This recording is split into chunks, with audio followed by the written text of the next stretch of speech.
क्या आपको पता है कि बिहार सरकार की साइकिल योजना के तहत इस साल लाखों लड़कियों को साइकिल नहीं मिली? जो योजना लड़कियों को आत्मनिर्भर बनाने के लिए शुरू की गई थी, वही अब उनके लिए एक नई परेशानी बन गई है। लेकिन क्यों?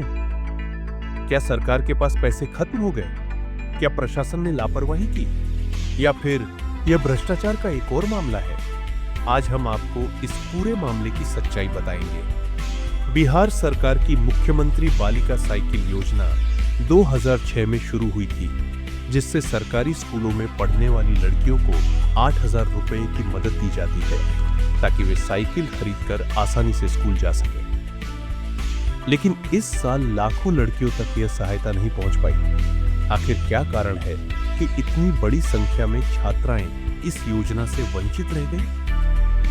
हमने जब इस मामले की गहराई से जांच की तो चौंकाने वाली सच्चाई सामने आई। बैंक खातों में भारी गड़बड़ी। 7.5 लाख बच्चों के बैंक खाता नंबर गलत दर्ज किए गए थे। 4.5 लाख बच्चों के बैंक के IFSC कोड गलत थे। नतीजा, पैसा ट्रांसफर ही नहीं हो पाया और छात्राओं को साइकिल नहीं मिल सकी। सरकार कह रही है कि यह तकनीकी गलती है, लेकिन सवाल यह उठता है, इतनी बड़ी संख्या में गलतियां कैसे हो गई? स्कूल प्रशासन की लापरवाही। पहले भी 10 लाख बच्चों की लिस्ट में गलतियां पाई गई थी। सरकार ने सुधार के लिए कहा, लेकिन इसके बावजूद 3 लाख से ज्यादा बच्चों के डेटा में गड़बड़ियां बनी रही। अब नए 12 लाख बच्चों की लिस्ट में फिर से गलतियां पाई गई है। मतलब कुल मिलाकर 15 लाख बच्चे इस योजना से वंचित हो सकते हैं। क्या यह केवल एक सिस्टम की गलती है या फिर अधिकारियों की लापरवाही? सरकार के नियम के मुताबिक जो छात्र अप्रैल 2024 से सितंबर 2024 तक 75% उपस्थिति पूरी करते हैं, वही इस योजना के योग्य है। लेकिन क्या जिन बच्चों का पैसा रुका है, वे सभी कम उपस्थिति वाले हैं, या फिर कुछ छात्र जो इस शर्त को पूरा करते हैं, उन्हें भी गलती से वंचित कर दिया गया है? अगर सरकार ही डेटा सही से मैनेज नहीं कर पा रही, तो हजारों बच्चों का भविष्य क्या होगा? एक साइकिल सिर्फ एक साधन नहीं है, ये इन लड़कियों के लिए स्कूल जाने का एकमात्र तरीका है। कई छात्राओं को रोज 5 से 7 किलोमीटर पैदल चलना पड़ता है। गांवों और दूर दराज के इलाकों में जहां बस या अन्य साधन नहीं है, वहां साइकिल ही एकमात्र सहारा थी। अब लड़कियों की पढ़ाई पर सीधा असर पड़ रहा है। सरकार कहती है कि लड़कियों को पढ़ाना जरूरी है, लेकिन जब स्कूल जाने का ही साधन नहीं रहेगा, तो वे पढ़ाई कैसे करेंगी? जब सरकार से इस पर सवाल पूछा गया, तो अधिकारियों का कहना था कि जल्द ही सभी छात्राओं को योजना का लाभ मिलेगा। लेकिन क्या यह सिर्फ एक वादा है या वास्तव में कुछ किया जाएगा? शिक्षा विभाग ने सभी जिला शिक्षा पदाधिकारियों को पत्र जारी कर दिया है।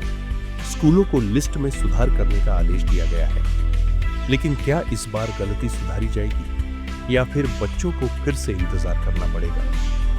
ये पहली बार नहीं है जब सरकारी योजनाओं में गड़बड़ियां हुई हैं। हर साल लाखों बच्चों को समय पर योजनाओं का लाभ नहीं मिल पाता। क्या इस बार भी यही होगा? बैंक खातों की सही जांच और सुधार जरूरी है। सरकार को यह सुनिश्चित करना होगा कि छात्राओं के बैंक खाते और IFSC कोड सही दर्ज किए जाए। स्कूल प्रशासन की जवाबदेही तय हो।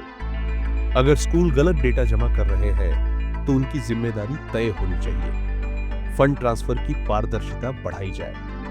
सरकार को एक ऑनलाइन ट्रैकिंग सिस्टम देना चाहिए, जिससे छात्राएं देख सके कि उनका पैसा कहां अटका है। अगर ये कदम उठाए जाए, तो आने वाले सालों में लाखों बच्चों को सही समय पर उनका हक मिल सकता है। दोस्तों, ये सिर्फ साइकिल की बात नहीं है, ये लाखों लड़कियों के भविष्य का सवाल है।